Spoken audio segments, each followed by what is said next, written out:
You know, I've always considered myself to be a bit of a connoisseur of anime degeneracy. I was never a fan of the more boorish fanservice tropes. Walking in on a girl changing? My word, don't you have any manners? Knock first. Accidental groping? How revolting. Legal lolly? I will call the police. Not kidding. But the overwhelming power contained in Mirko's thighs as she rips a Nomu's head off? Now this is some fine dining. But let me tell you about a series from before I developed such refined taste. An anime that is basically softcore porn, but with no actual sex. Just emotions and titanic tits. Welcome, friends. I'm Merlin with a Y, a certain famous wizard's less talented but more attractive cousin. And I want to talk about Tawawa on Monday, a series that feels like watching slightly dirty ASMR while having gigantic tits shoved in your face. I'm not saying that's a bad thing, but that's what it is.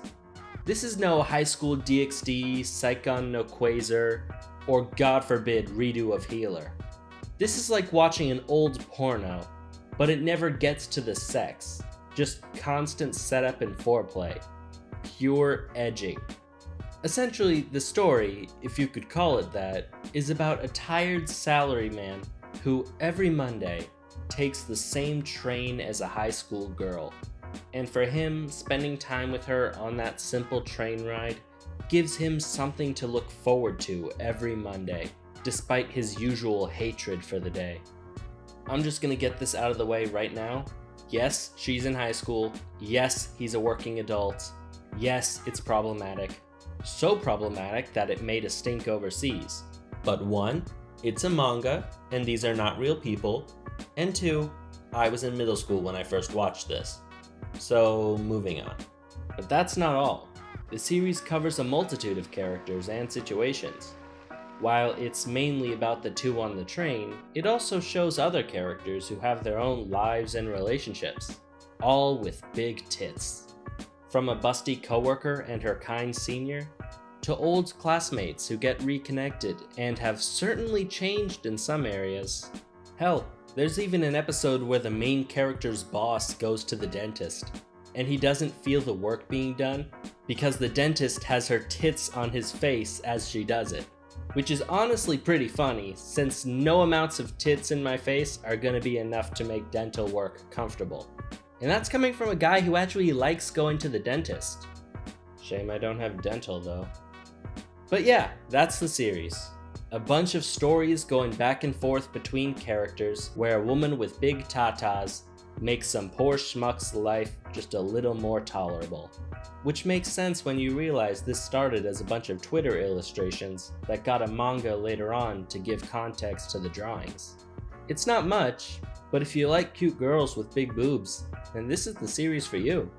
Even if you have no real interest in this series, each episode is between 4 and 6 minutes, so it's easy to just passively consume them, with there being 2 seasons and 2 OVAs. Though Season 2 updated the animation, and I don't like it. Funny to think that this has more episodes than Monster Musume.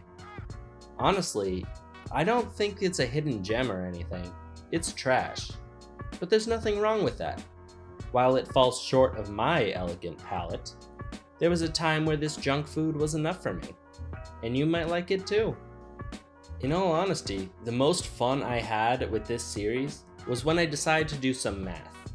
You see, in one of the episodes, we find out that the main girl weighs 50 kilograms, and her boobs alone weigh 5 kilograms. Let me put that in freedom units. Her breasts weigh 11 pounds. Considering the average woman's breast weighs between 0.5 and 2.5 pounds per boob, that is really impressive. But what I found to be the funniest thing about this series is that her boobs take up 10% of her body weight. Let me repeat that. 10% of her body weight. Not body fat weight, body weight. I don't know why, but I find that to be absolutely hilarious.